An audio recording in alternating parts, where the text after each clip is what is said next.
The Costa Book Awards, celebrating great books with broad appeal. Proudly sponsored by Costa Coffee. Hello and welcome to the Costa Book Awards podcast with me, Hannah Beckerman. We're celebrating this year's Costa Book Awards with this special podcast showcasing all this year's winning writers. We'll be talking to novelists, poets, biographers and book award judges, and later we'll be finding out which title has been named the Costa Book of the Year. But first, a little bit about the awards themselves. The Costa Book Awards celebrate brilliant books for a wide readership and are open to British and Irish authors. Previously known as the Whitbread Book Awards, they began in 1971, and since then, the roll call of winners has included some of the best-loved, highest-profile and best-selling books of the past 47 years. Former winners include Mark Haddon for The Curious Incident of the Dog in the Night Time, Philip Pullman for The Amber Spyglass, and Hilary Mantel for Bring Up the Bodies. Later on, we'll be chatting to some of the judges of this year's awards to find out what it is that makes a Costa award-winning book. We'll also be talking with each of this year's category award-winning authors, and later on, I'll be reporting live from the prestigious awards ceremony where the Costa Book of the Year will be announced.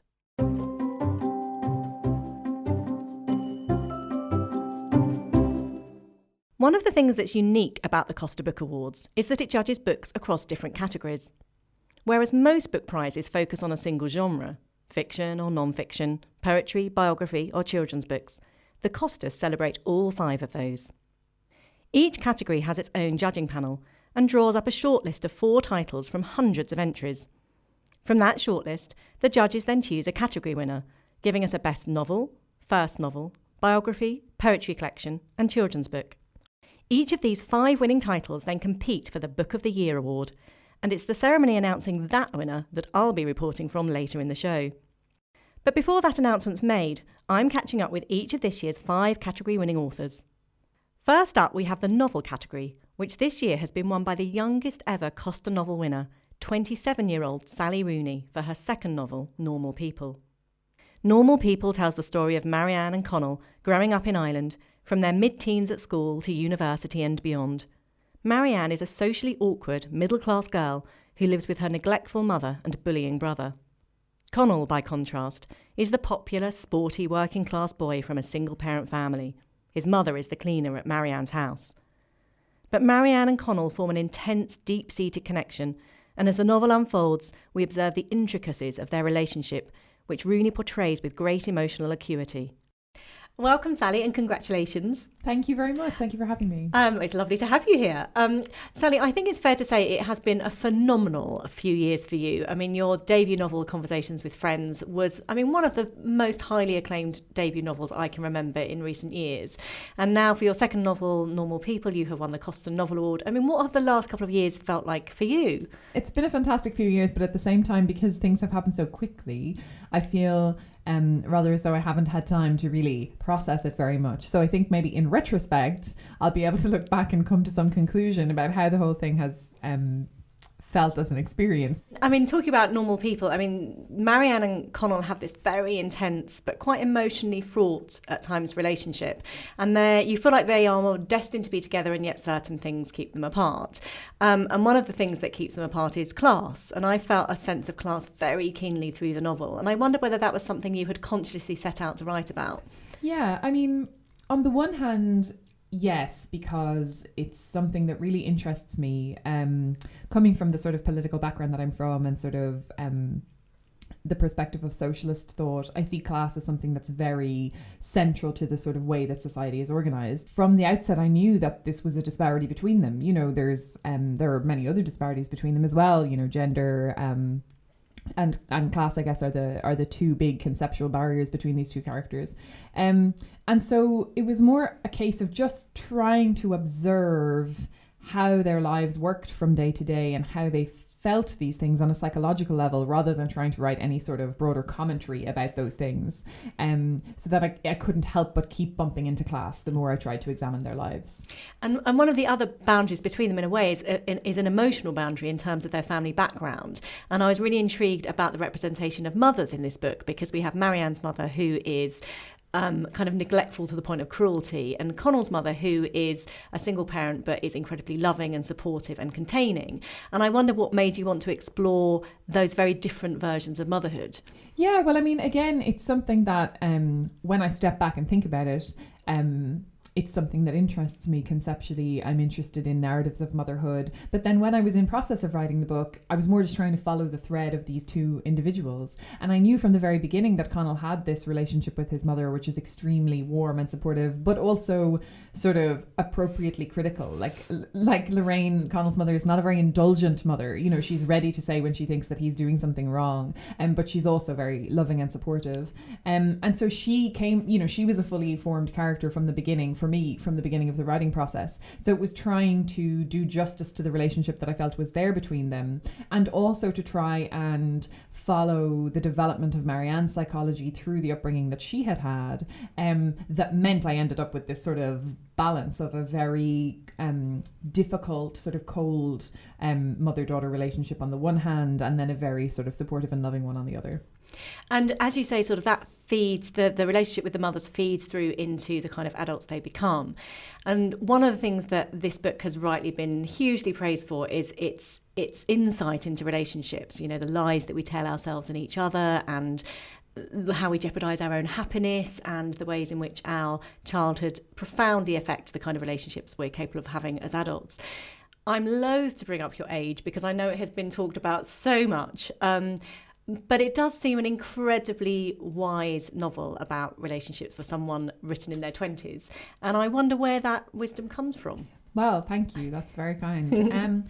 I mean, I think one thing that I have on my side is that I never really write from the perspective of characters who are older than me. So I only have to draw on the wisdom that I've gathered so far. I think I would definitely be stretching my sort of psychological acuity if I tried to go any further into life than I already have myself. And it's funny, having said that, then I worry that people will think, oh, well, she's just writing about a bunch of things that happened to her. I mean, I'm not at all. And I definitely see myself as a fiction writer.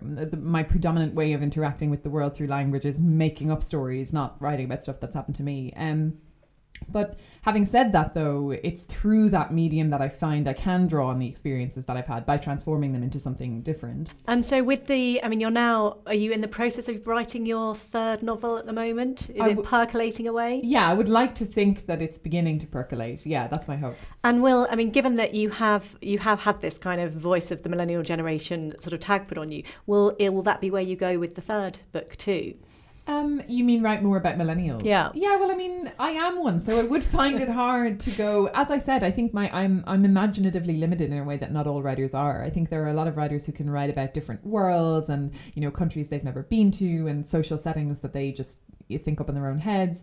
And I admire that hugely. It's not something that's in my wheelhouse. I kind of feel I have to write about the sort of social worlds that I have actually inhabited. As you point out, I'm still young, so it could be that my whole way of working changes tomorrow for all I know. But at the moment, it looks like I probably will stick with people my own age for a bit, yeah. And I mean, having had two novels in a relatively short space of time be so critically acclaimed and successful, does that increase the pressure on you as a writer going forward? Like, I think it's best to keep a sort of, you know, not to feel too attached to the idea of the books being praised or not praised in any particular way. Like, my only job is to write the books that I want to write. It's obviously very moving when people connect with them, but equally that will still be my job even if people don't. So I just have to follow my own sort of instincts on it. But yeah, I can't say that it's not going to have any effect whatsoever on my writing. Like, I'm sure it will, because the experience has been so sort of overwhelming for the last 18 months. Whatever you write next, I have no doubt that it is going to be highly anticipated, and I for one will be very much looking forward to reading it. Well, thank you very much. That's very kind. Congratulations again on the Novel Award, and good luck tonight at the Book of the Year ceremony. Thank you very much.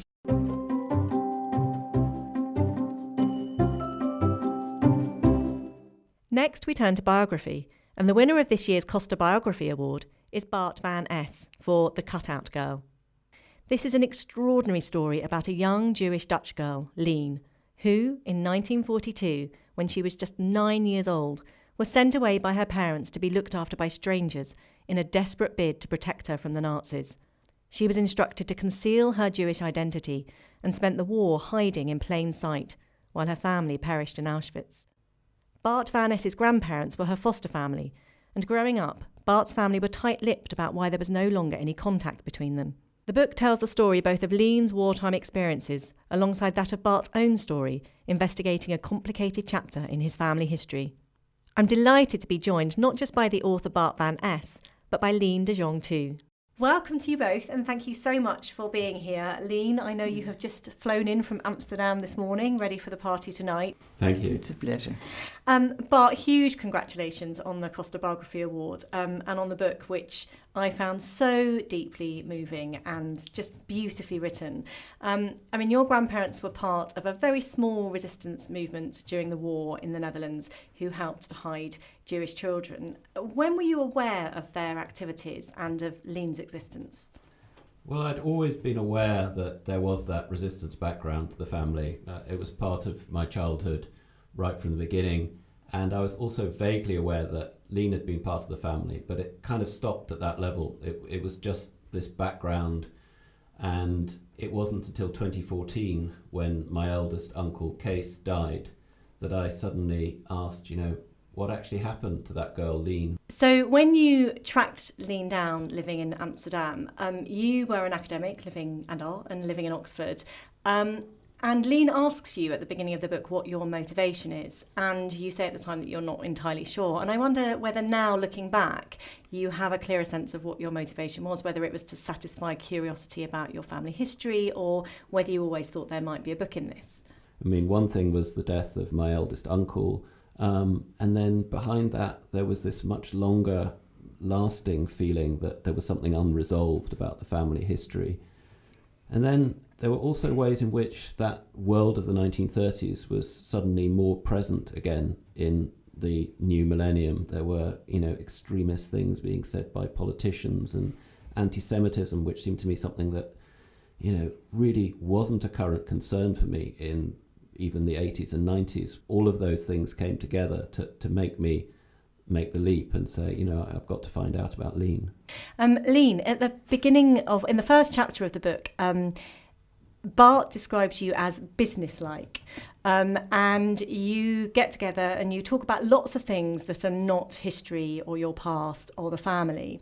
And then there is a moment when you say that you trust in this project and you start telling him stories and bringing out letters and documents. What made you suddenly trust in Bart and the project from that first conversation? Yeah, I always thought I had no story at all. And then when we were talking and he was curious, I liked to talk with him and I trusted him. You can make a terrible story of it, my history, but I don't like that and it is not necessary. And Bart could ask the questions that make sense. And was it a story you had talked about before with your family or with friends? No, it is sometimes when my children ask me, I told them what they want to ask, what they want to know. But I like to live in this time and not in history. I have a good life. And because I wondered about how, during the process of your work together, whether that was a painful process to go through or whether it was cathartic to talk to Bart about it. It's history for me. It's history. I can talk about it and it's not painful.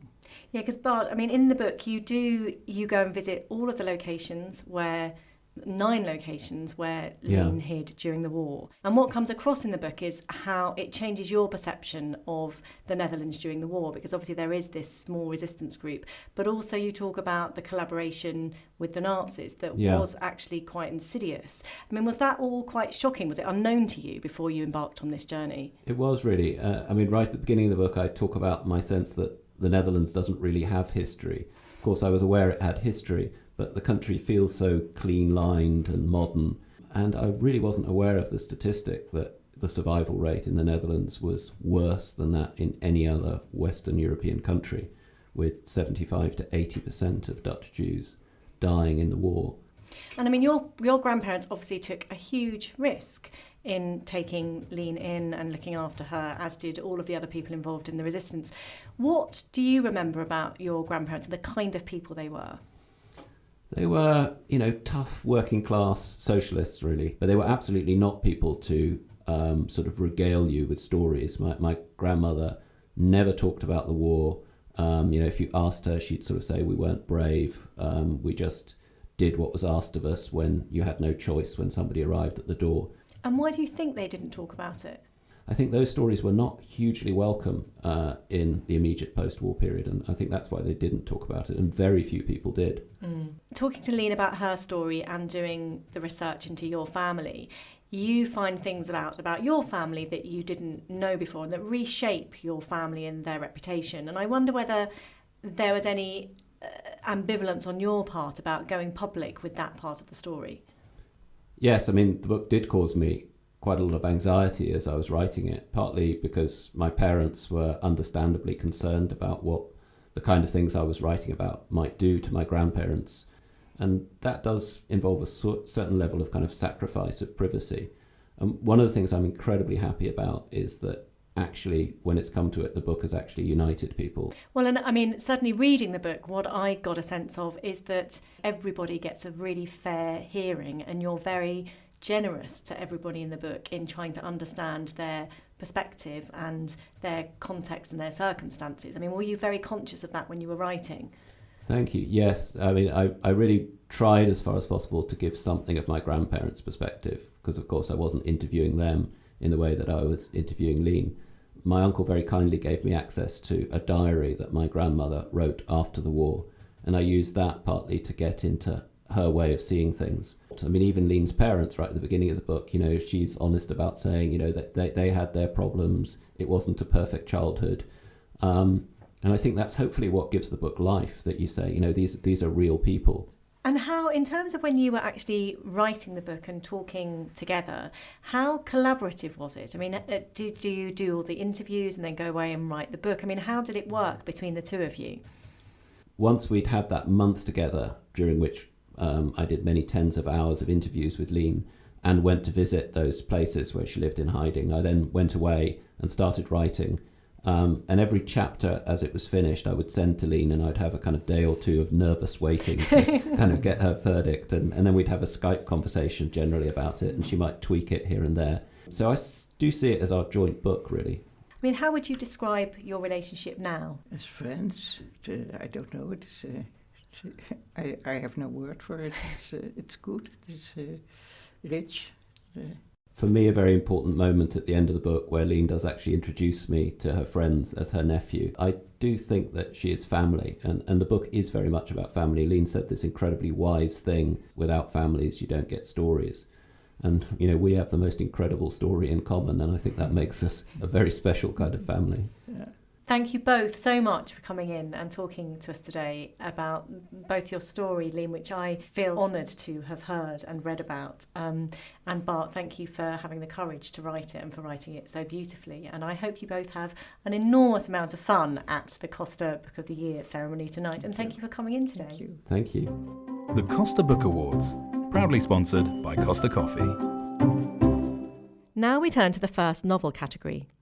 For me, this is in some ways the most exciting of the 5 categories, because this is where we capture someone right at the beginning of their career, and some of the previous winners are now some of the country's best-loved novelists: William Boyd, Kate Atkinson, Hanif Qureshi and Zadie Smith. Last year, the award was won by Gail Honeyman for Eleanor Oliphant is Completely Fine, which has gone on to be one of the most commercially successful debuts in recent memory. This year's winner of the Costa First Novel Award is Stuart Hurtin with The 7 Deaths of Evylyn Hardcastle. This is a book that defies genre, part Agatha Christie murder mystery, part time travel story. It follows the adventures of Aidan Bishop, who, for 8 days, wakes up in a different person's body, replaying the events of the previous day, with the objective of preventing the murder of Evylyn Hardcastle that evening. One reviewer said, "I hereby declare Stuart Hurtin the Mad Hatter of Crime." Welcome, Stuart. Hi, how are you going? Oh, good. How are you? I am brilliant, thank you very Bit much. jet lagged, you said, but A touch jet lagged. I was going to keep that off the radio. But now my secret's out. Yeah. first of all, congratulations. I mean, obviously, it's fantastic to win an award for any novel, but to do it for your first novel is particularly special. What was your reaction when you found out? It was the strangest. I learned about it on a train going back from Brighton.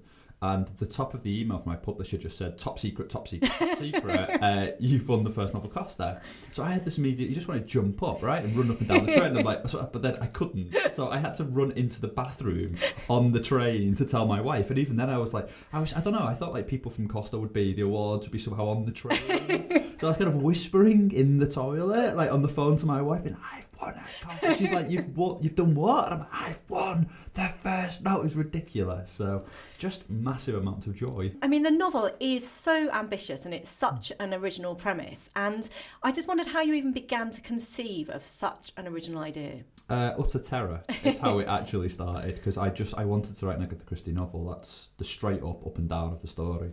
Exactly the way she did, with the tropes that she used. I just loved those books and I wanted to write one. And I had to come up with something original and something that would, that I wouldn't be embarrassed to see if it ever got published. And that took 12 years, like that, for that idea to sort of congeal and to get the quantum leap and to get the body swapping and the Groundhog Day loop and find a plot that would work with that. Took 12 years. So in that 12 years, were you writing all that time? Were you thinking a lot of that time? Just thinking. So I tried it when I'm 38 now, to put all this in context, and I wanted to write it when I was 21. I sat down at a desk in front of a computer when I was 21 to write this novel. And it was hot garbage. It was dreadful work. But and that's when I realised that I needed something to elevate it. So from that moment, from 21 up until I was about 34 or something, I went off and was a journalist and did loads of other things, but my head kept coming back to the idea, trying to be like, have you got it yet? Nope, okay, like off you go, and then again do something else. Every year and then one day I was on a plane and it was just there, it was waiting for me. I was like, oh Christ, now I've got to go and write it.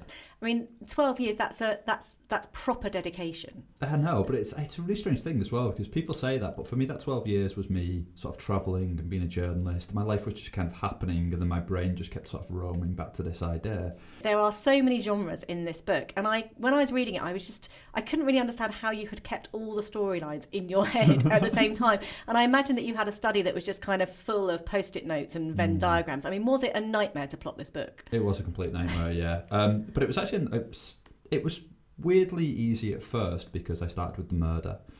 And if you just think about it logically, you need a murder that couldn't be immediately solved by a time-travelling detective. And the first thing a time-travelling detective would do would just go and follow the victim around all day and see who bashes her on the head, basically.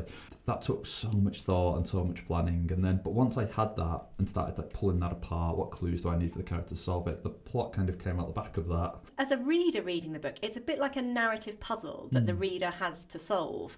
And I wondered when I was reading it, whether you are a puzzler. Are you someone who plays lots of puzzles or does lots of puzzles? I'm not, no, but I've got a brain that tends to sort of work quite illogically.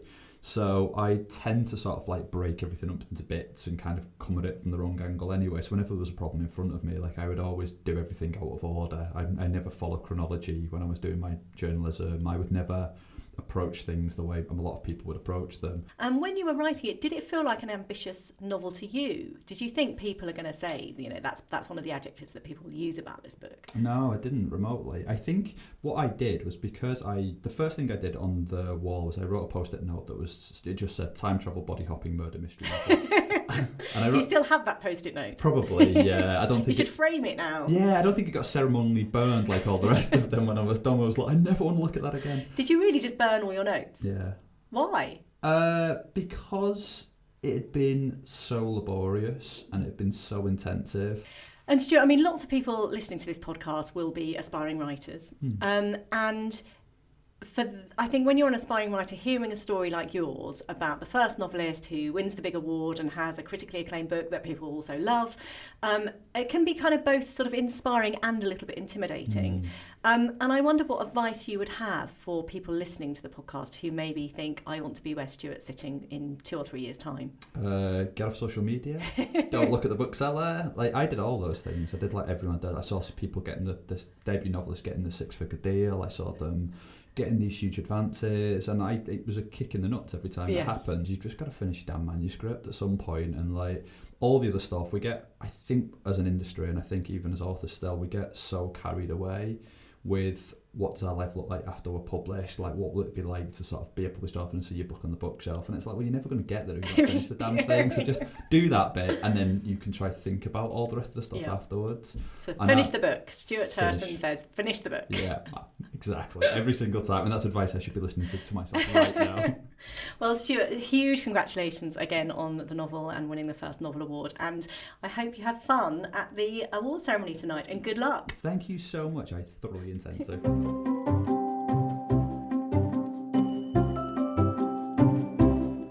Our penultimate category is the Costa Children's Book Award, which has been won by Hilary Mackay for The Skylark's War.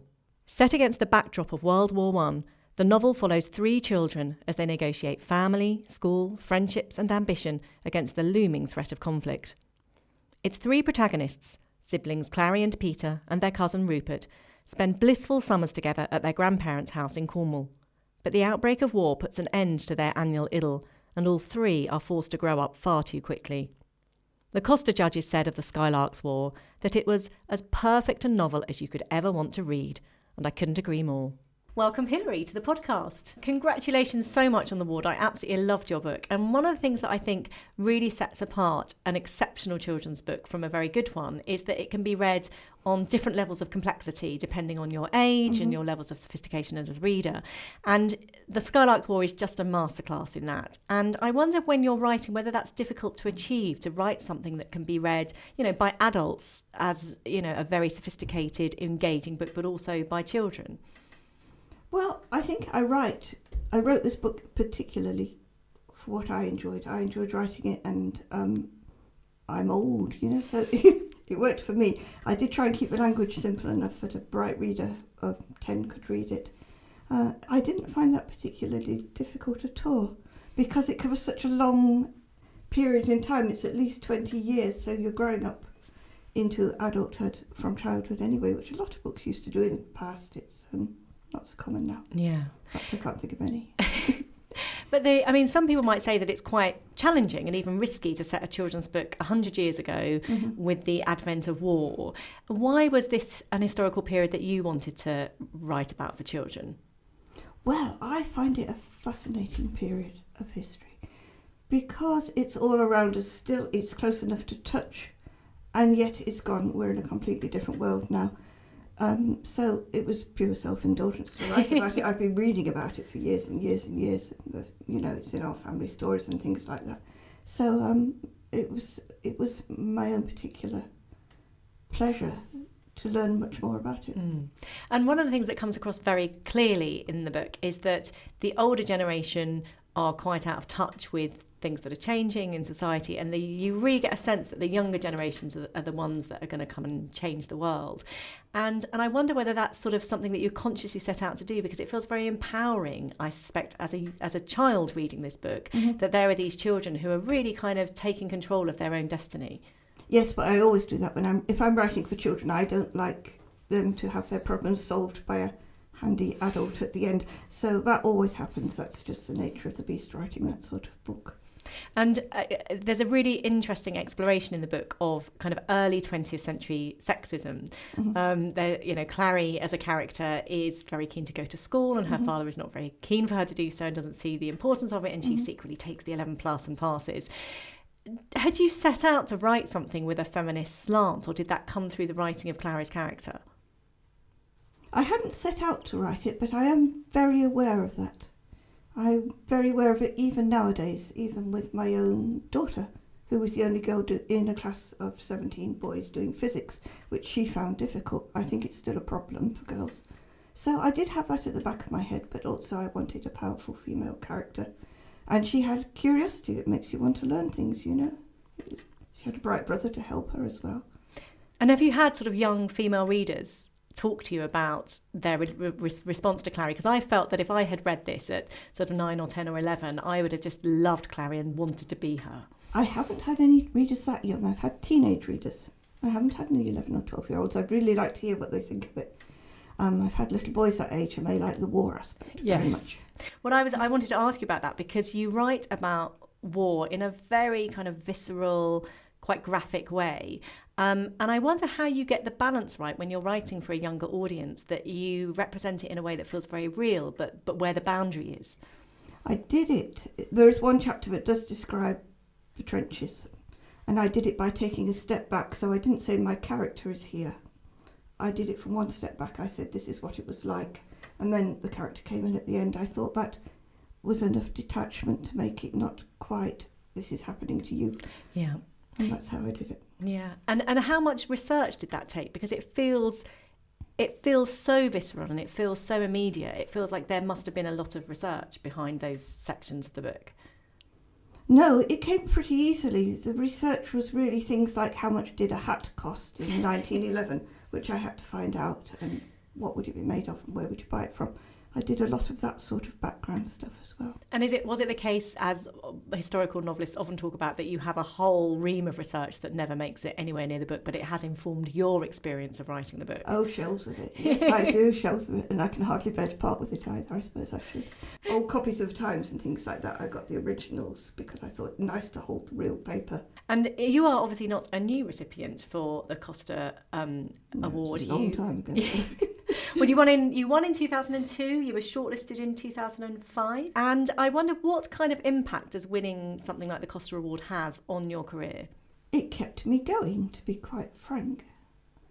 Do you mean in a financial sense? I mean in a financial sense, yes, absolutely. I mean, it's a hard way to make a living, is writing children's books. It really raises the profile, but I think this time it's because 16 years ago you didn't have internet chats about things. I think this time it really has raised the profile of the book an awful lot. Congratulations again on the award, and the best of luck tonight at the Costa Book of the Year ceremony. Mm-hmm. We will all be waiting with bated breath.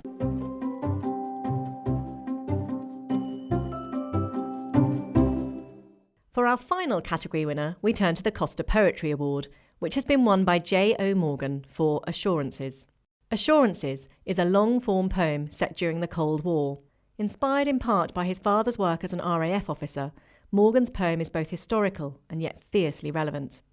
Told from multiple perspectives, including airline pilots, communications experts, civilians, and even the atomic bomb itself, it's a poem about the nuclear deterrent that is still in place today, the way it works, the way it might fail, and the possible outcomes if it did.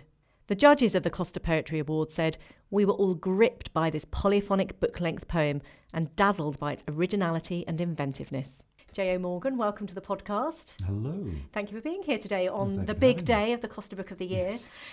Congratulations on the Poetry Award. The book is set during the Cold War, and obviously you are too young to remember the Cold War, but I think Well, the you tail were, end of it. Yeah, I was Yes. going to say, I think you were probably a child in the In the 80s. 80s, Yeah. yes, yes. So do you remember having a lingering sense of the end of the Cold War? Well, very much so. I mean, I don't think it was quite as strong as obviously people who grew up in the 70s, but I was aware of it, and also I was aware of it in another capacity through my father's work in the early years of the Cold War. So it was perhaps a slightly different perspective. I don't remember having that sense of dread that I hear a lot of people talking about, of impending nuclear destruction. Yes. But yes, I was aware of what was going on. So what was it that made you want to write a narrative book-length poem about this period in history? Well, I grew up knowing of my father's involvement with those early years, so I was always intrigued by that subject. Given it's slightly different from how we think of nuclear war these days, we think of it in submarines, it's all housed, and it's perhaps less prevalent in our consciousness. So that subject has always intrigued me. The idea came together, and then I thought, yes, this is something I would like to do. This is something I would like to try and see if I can get that sense of the Cold War and for what it meant, not only for the people involved in the deterrent, but for the people who it would affect. Each of your 5 previous collections has also been a book-length poem. What is it about that form that you are drawn to? I was certainly always intrigued by what would be thought of as long-form poetry when I was reading it many years ago. I never thought I would actually be doing it myself. I was intrigued to different aspects of storytelling, And my early works were of more novel style, quite strange novels. And I was always looking for a way to actually compress that, to use fewer words. And I started doing that over the years, and it sort of became poetry. I mean, that might sound a little bit strange. So I don't think of these as long forms. I think of them as shortened forms as to what the work would otherwise be if I did it as a novel. When you're using fewer words, you have to do certain things to them to make them sing. You have to use these poetic techniques to make them stand out. And I'm trying to give a singular experience within a book, just as a novel does, just as lots of different works do. I mean, we know that there are still some people who can be quite intimidated by poetry, people who would read short stories or novels. How would you encourage people who might feel a bit intimidated by poetry to pick up your collection and have a read? I probably wouldn't encourage them to pick up mine. I'd say, no, try this other book. I think you'll like that. My work is different because it's not perhaps what's expected from... If I introduce myself as a poet, I can imagine what people will be thinking. They'll be thinking, oh, the short form, lyric poems on a page. And then if I say, no, I do stories, they'll think of novels. I do try to make my work very engaging and accessible. I still want it to be accessible for the reader. I don't want the reader to have to work hugely hard. But if they do want to look further, if they do want to read again, hopefully they'll find these other levels that are all in there. I think there is also so many different forms of poetry, as with music. You know, do you remember when people say, oh, do you like music? Oh, I also like music. And yet you could have two people listening to completely different things, both absolutely loving music, but hating what the other person enjoyed. The same can be true of poetry or in many art forms. But also don't give up if you have one poem or if I try a handful of poems that you don't really like, because there will be other poetry out there for you. And don't worry about it. That's the other thing. I think people, if they get intimidated and then they don't understand, they say, well, I'm not going to go back to that. It's okay. You don't have to like poetry. It's not mandatory. It's entirely what you like. There was a poet I read many years ago, I can't remember who it was, but something like, if you don't like my poetry, give it no headspace or give it no shelf space. And I like that. I like that honesty of just going, it's all right. You know, I'm sorry that my work doesn't work for you. Sorry for wasting your time. But don't worry about it. Don't fret about it. There are so many other things you can do. Well, this is a hugely powerful and emotionally engaging book. So congratulations and congratulations on the award. And thank you so much for coming in to talk to us today. Thank you very much, Hannah. Thank you. The Costa Book Awards, celebrating great books with broad appeal. So that's our 5 category winners. All of them fantastic reads and each one a standout book in their genre. But later this evening, one of them will be crowned the Costa Book of the Year. And I'm delighted to be joined now by 2 of the people who will be helping to decide which of the 5 books it will be. Here with me are novelist Rachel Joyce and RTE broadcaster Rick O'Shea. Welcome both. Thank you. Thanks, Hannah. Thank you very much for being here on your big judging day. Yeah, no pressure. No pressure at all. No concern. We are sitting in the hours running up to this and furiously staring at each other and going, okay, what happens? Now, Rachel, your debut novel, The Unlikely Pilgrimage of Harold Fry, was longlisted for the Booker and you won New Writer of the Year at the National Book Awards. How important are awards for writers? I think they're really important for books, and anything that raises the profile of your book, and indeed books, is a great thing. In terms of the writer itself, I think it's it's glorious. We all want to be told we've won. It's a lovely feeling, but I think then you've got to go back to work. Rick, you were on the judging panel this year for the Children's Book of the Year. I was. What are you looking for in a Costa book? I mean, what kind of qualities are you seeking? It's strange in that we went through, each of us as a judge went through about 43, 44, 45 books each, and you got to a point in each book about 50, 60, 70 pages in where either the little light went on and you went, I need more of this and I'd like to find out what's about to happen, or you'd slightly glazed over. So for me, it was books that were accessible, books that were entertaining, books that you always had to have in your mind as well who the audience was going to be. Because if you have a book that's aimed at a certain audience, and to be fair, most of the books in our category were middle grade up to YA books. If you had books that might not necessarily play to the audience that they're playing to, then that might put concerns in your head as well. So little of all of those. This year, I think there were more books than ever before. There were 641 entries in total. And Rachel, you were on the Novel Award, which I think had 173 in total. Yeah. How do you even begin as a judging panel to start whittling that down to 4 for the shortlisted titles and your overall winner?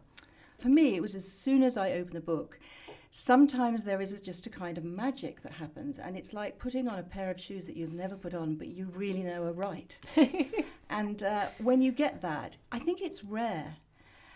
So that's what I was looking for in the end. I'm completely with you on that, in that if it has that criteria where you feel like you need to press it into the hands of everybody around you, then it's probably one of those books that you should be considering. Yeah. And I mean, we all get very, passionate and rightly evangelical about the books that we love.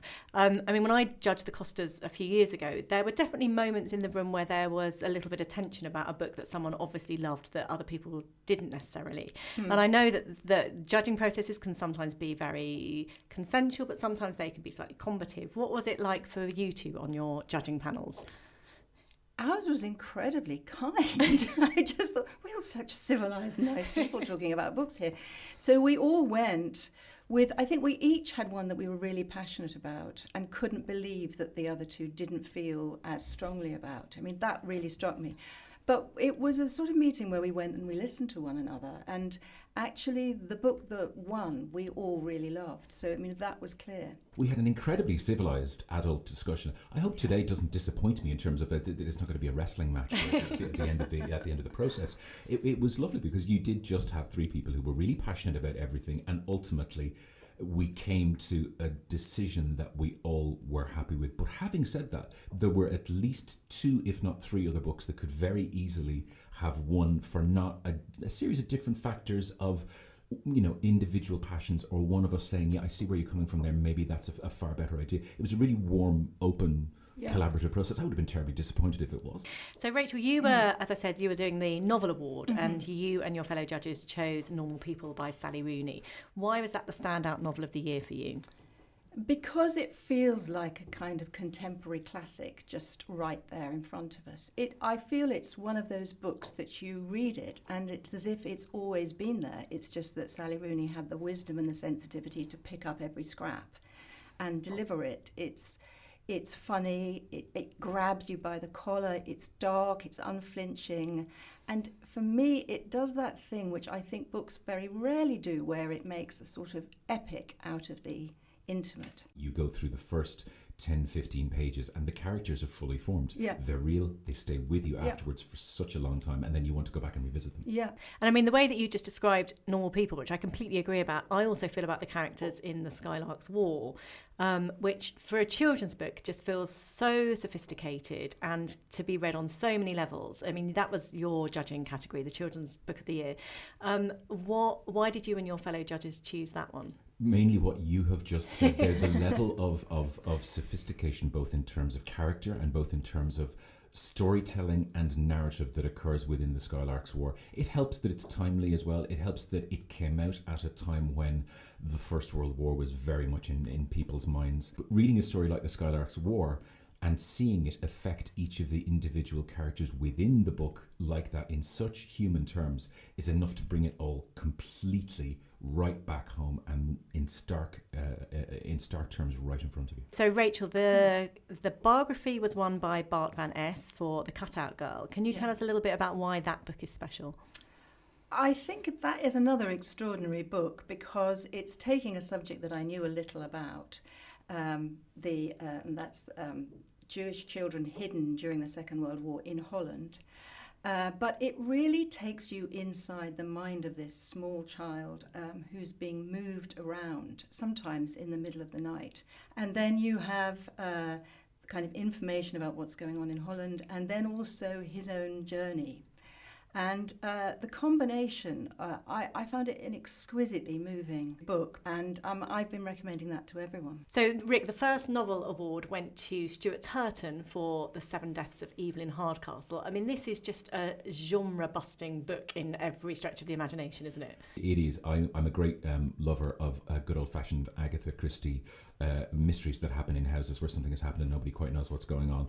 Obviously, what he does in this is he takes that and then completely alters the structure of a book like that in a way, to be brutally honest with you, that I would never have thought of in a million years. For those people, I think, who love a good country house mystery like that, the odds of you figuring any of this out are so remote. People love being able to go, I'm absolutely sure it's happened here. You're not going to do that within this book because of the way it works out, and ultimately it finishes in a really satisfying fashion. Yes, indeed.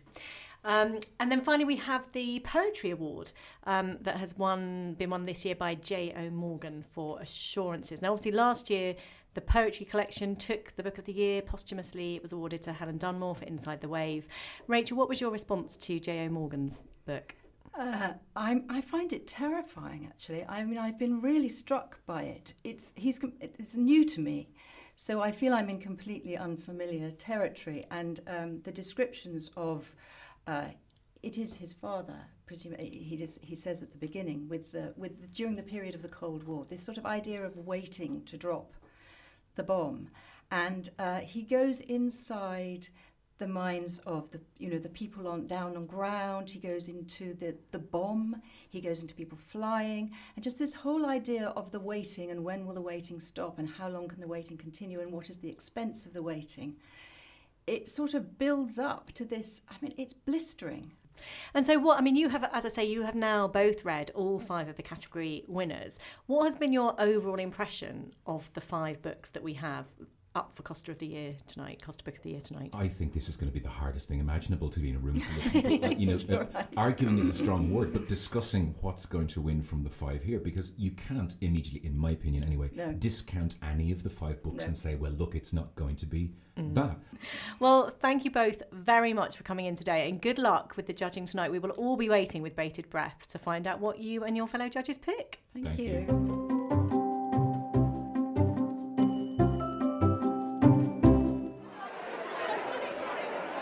I'm now at Quaglino's in central London for the Costa Book of the Year Awards ceremony. As you can probably hear, it's very busy already. All the writers are here, the excitement is building, and I'm going to see who I can grab to have a quick chat with. So I'm here with best-selling author Jojo Moyes. Welcome to the podcast. Oh, thank you for having me. In this age where people are distracted by phones and screens and there are so many other distractions, what do you think is the kind of unique pleasure in curling up with a book? Well, I was one of those people last year, and I realised that I'd gone about 6 months and read, 2 books, which is insane if you're a writer. And I took the time one summer afternoon, to just sit out with a book, and I read it from start to finish. And the thing that really struck me at the end of the day was that I felt like I'd had a holiday. I felt like I'd really left my own head. I'd left all the things that I'd been worrying about or stressing over. I hadn't flicked through my phone 89 times. Whereas actually, if you lose yourself in a good book, you can feel inspired, you feel rested, you feel, a million different things. And it really helped bring me back to reading. I'm here with actor and comedian Miles Jupp. Miles, thank you very much for joining us. My pleasure. Thank you for having me. So are you a big reader? I am. No, I really do love reading. And do you have a book sort of overall that you find yourself pressing into people's hands? Last year I left here and came away with a copy of Reservoir 13 in my goodie bag, which I absolutely loved. And as a style of writing, that kind of that's almost unique tense in which he writes, and all the dialogue is reported. He never uses any sort of quotation marks in it. I thought that was an amazing book, and I really loved it. I'm here with Gemma Kearney. Gemma, tell me, are you a big reader? Do you love reading books? If I'm completely honest, which I have to be, I wrote a book called Open, so I'm being open with you, and the book was filled with pictures. I listen to a lot of books. So what kind of audiobooks do you love listening to? So the last one that I listened to was Lily Allen's My Thoughts Exactly, on the recommendation of a friend of mine. I found it quite a hard book to finish. Once I got to the end, I was like, wow, that was kind of a hard experience. But I guess that's what art is, isn't it? It kind of makes us either feel good or not, or question things, and I enjoy that in life.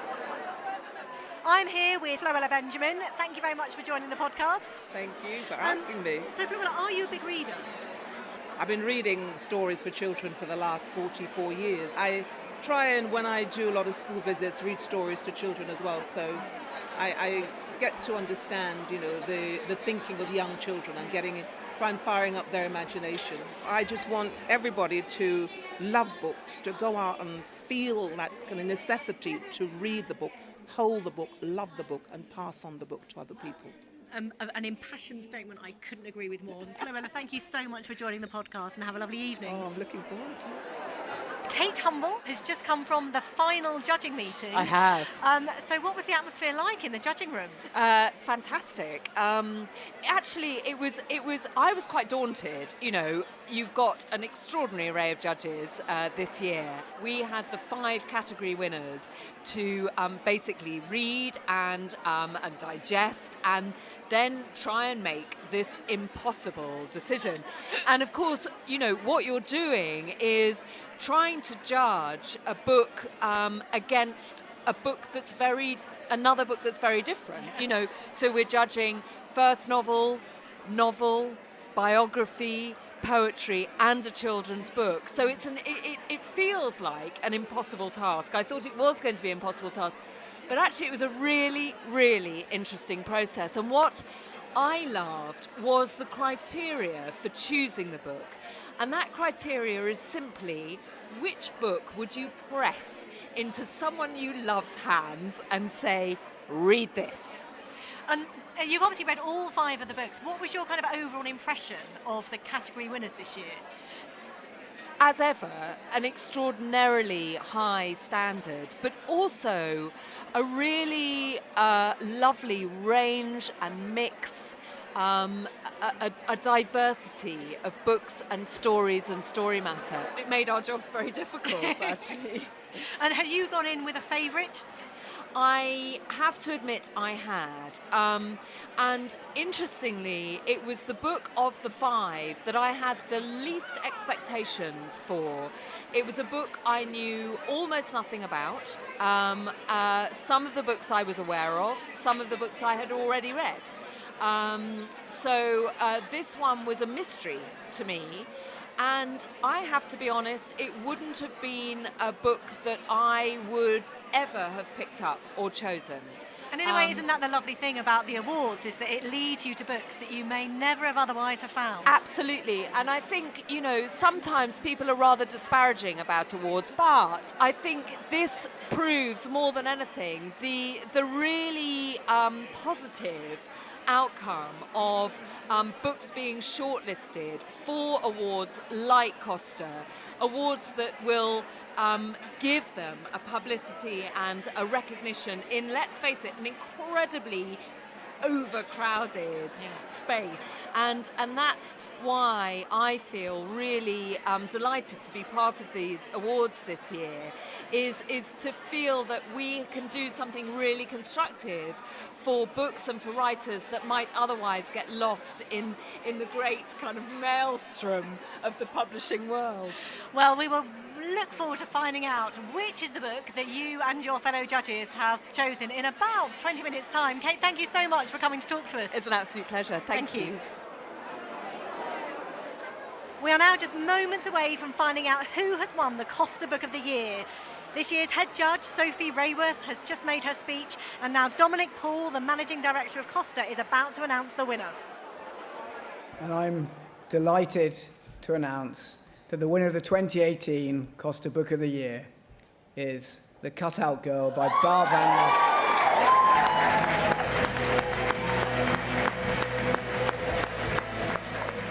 So there you have it. The Costa Book of the Year award is won by Bart Van Ness for The Cutout Girl. Huge congratulations on the win. Bart, how are you feeling? I'm feeling very high and in a strange way kind of steady, as I was saying. I have this thing where if something really amazing happens, I just become very tranquil. And so I'm feeling tranquil as well as overjoyed. But when your name got read out, I mean, it was such a brilliant lineup of 5 category winners. What did it feel like in that moment when your name got read out? It was just this intense flood of confirmation for something that had really obsessed me for 5 years. I mean, I've lived this book.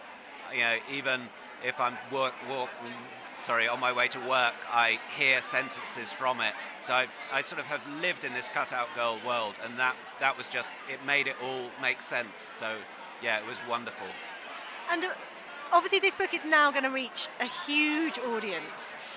What do you want people to take away from the book when they read it? I think the thing that I most want people to take from it is how important empathy is, and feeling recognised as part of a family, and how profoundly disturbing it is to feel cut out from somebody, to feel somebody doesn't care about you. And Lean, this is a story that has presumably been known to only a few people in your family and your circle for a very long time. And now it's a story that's, because of this prize, that will be read by thousands of people and understood by thousands of people. And I wonder how that feels, knowing that your story will now be a story that lots of people know. The experiences are human. And when you look at the modern time, when so many people live separated and refugees, they are in a terrible situation, and I think it is very important to have your security and your own people who you can live with.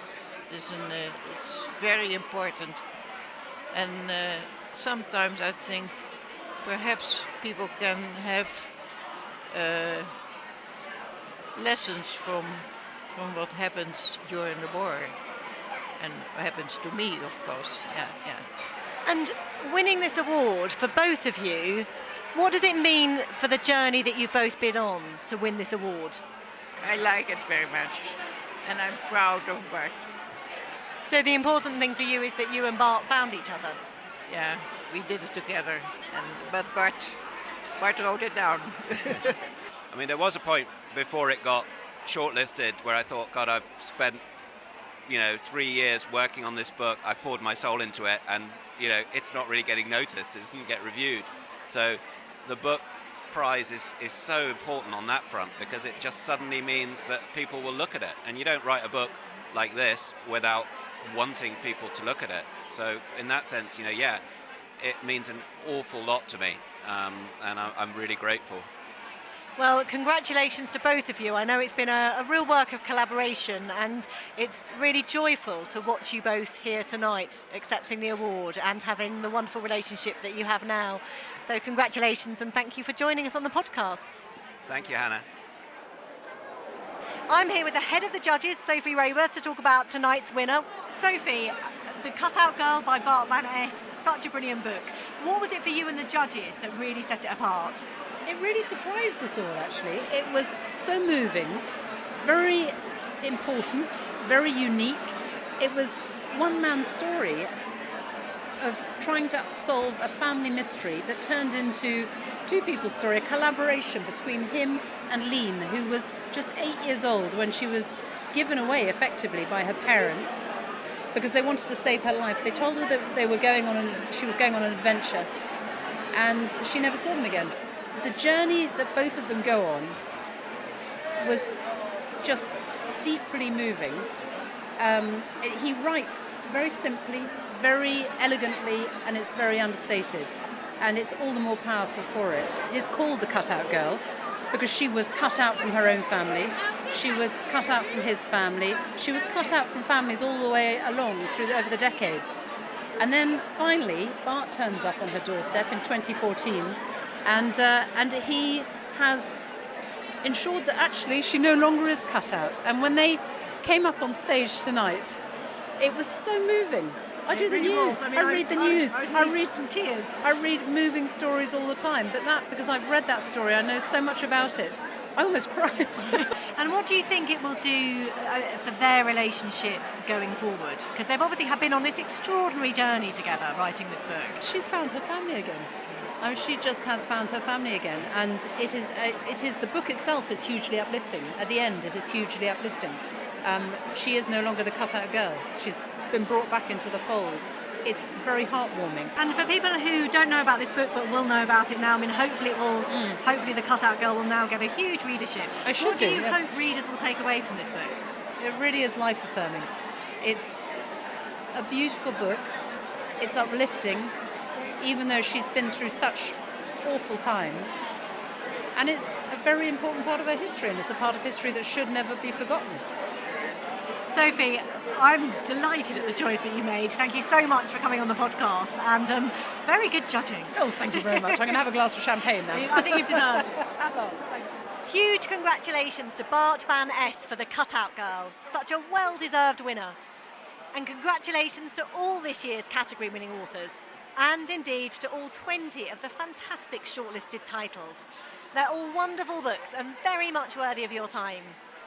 You'll find details of all this year's shortlisted books on the Costa Book Awards website, costabookawards.com. And to join in the conversation about any of this year's books, find us on Twitter at Costa Book Awards and tell us what you think. We look forward to hearing from you. In the meantime, thank you for listening and happy reading. The Costa Book Awards, celebrating great books with broad appeal. Proudly sponsored by Costa Coffee.